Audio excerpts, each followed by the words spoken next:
I haven't left my car in 4 days. Submitted by Stuck in My Stupid Car. Whoever said that the journey is more important than the destination is an idiot, because the journey I've been on has been exceedingly, unbearably, insufferably boring. The best thing that's happened all day is finding a fast food place with a router that's just barely able to give me internet access from the parking lot.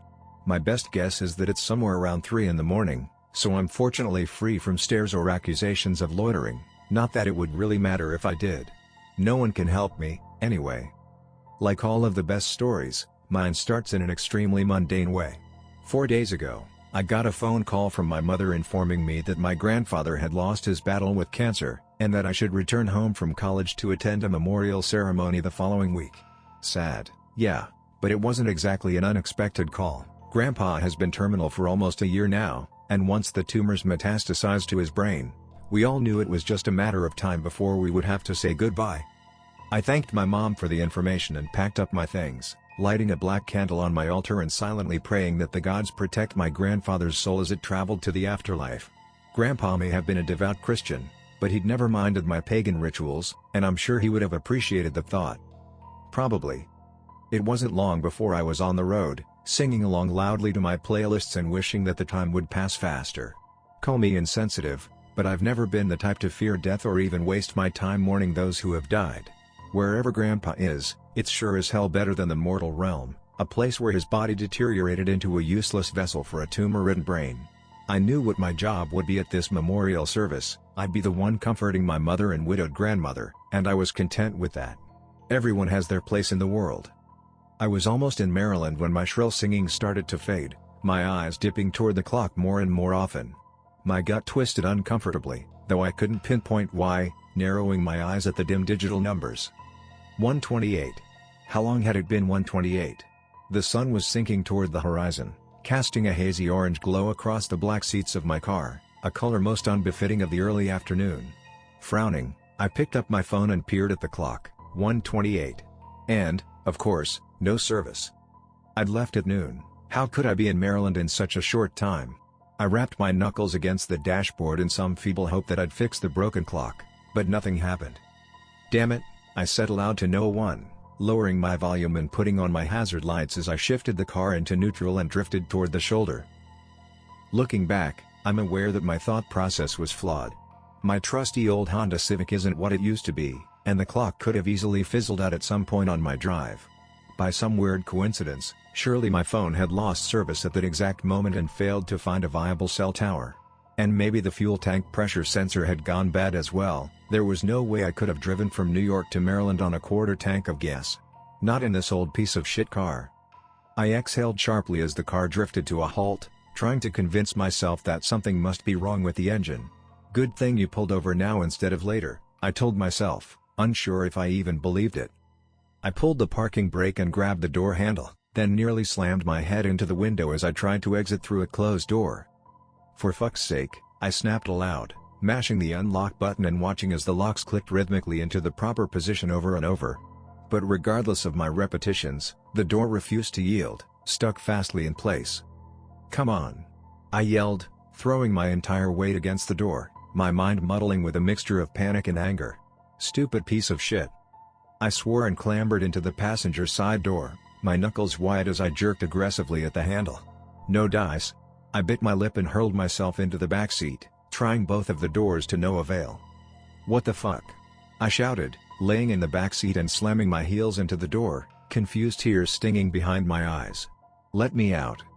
The doors held, my dusty footprints mocking me where I'd stamped them into the plastic. I'm not ashamed to admit that I screamed and kicked like a toddler for quite some time, livid with the unyielding interior of my car. I grabbed my phone and tried to call my mom, then AAA, then the police, but my phone refused to connect to any signal whatsoever.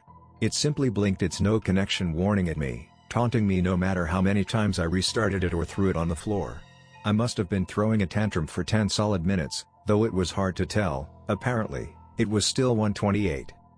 Desperate and uncaring of the fact that I was 3 feet from a major highway, I decided that my best option would be to jump out of the window and try to get someone to stop. Stupid and dangerous as it sounded, my brain was clouded with fury and confusion, and I figured it would only be a few minutes before someone stopped to help a pathetic-looking girl on the side of the interstate.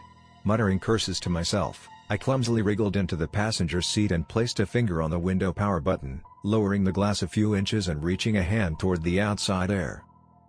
Almost immediately, an icy fist grabbed my stomach, and I jerked away as though the button had been electric.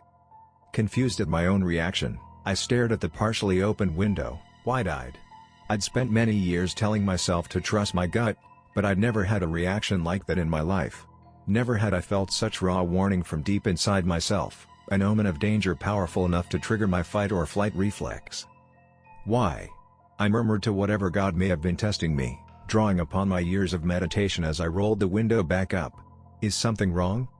Damn those gods for not responding to me. It was nearly nighttime when someone finally pulled over, probably wondering what the hell I was doing, smashing my hands against the window like some kind of lunatic. The crunch of tires against the rumble strip was like music to my ears, and I pressed myself against the window as a large white truck pulled up behind me. Thank God, I called aloud as a burly middle-aged man jumped from the driver's seat, concern written all over his face. Hello? Sir? Hi. My doors won't open. The man approached my window, a frown etched into his kind features.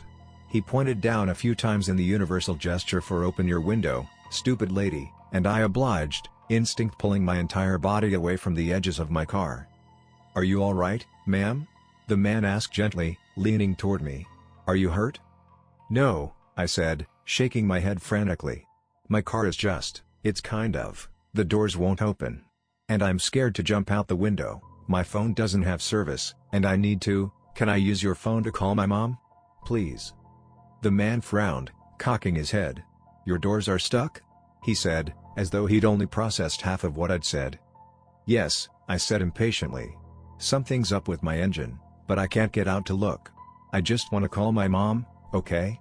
She's probably worried about me, and she can call a tow truck or something for me. Can you please just let me use your phone? Right, he said, nodding and reaching into his pocket. Don't go driving off with it, all right? Wasn't planning on it, I said gratefully, holding my hand as close to the window as my brain would allow. The next few seconds passed very, very quickly. Phone in hand, the man's fingers passed the threshold between the outside and the inside of my car, and then his fingers were gone. I screamed and lurched backward, blood spurting from the man's severed fingers as his phone shattered and crumbled into shards of broken glass. He stared for a moment in utter shock before it seemed to register that he was missing 3 of his fingers, and then he yelled and grabbed his palm, eyes bulging from his head. What the fuck did you do? He bellowed, crimson blood squirting from his fingers and spraying across his shirt. You crazy bitch! I didn't do anything.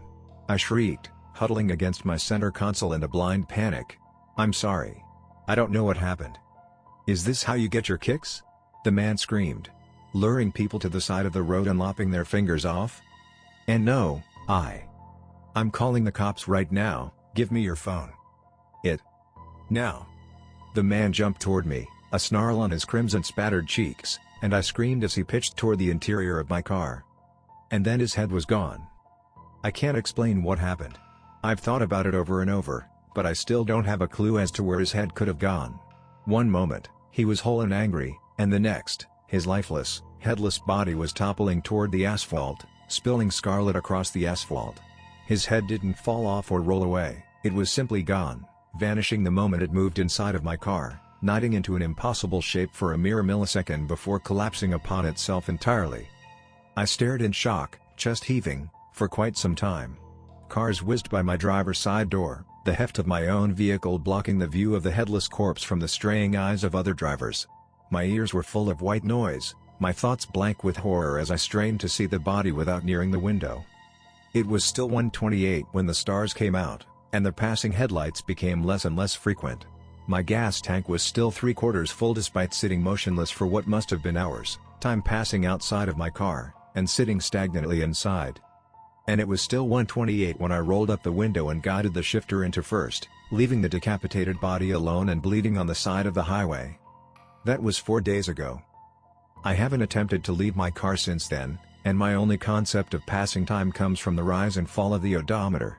I still have 3/4 of a tank of gas, my odometer is still at 112,943, and my clocks still read 1:28.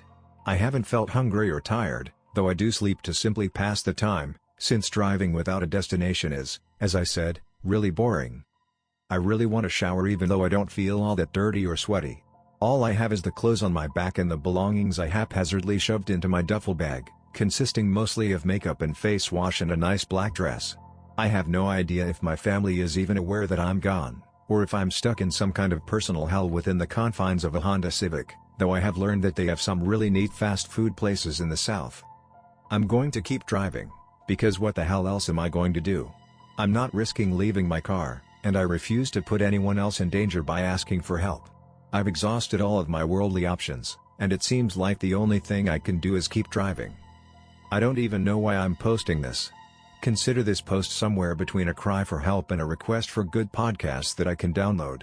Something tells me I'm going to be in this car for a while.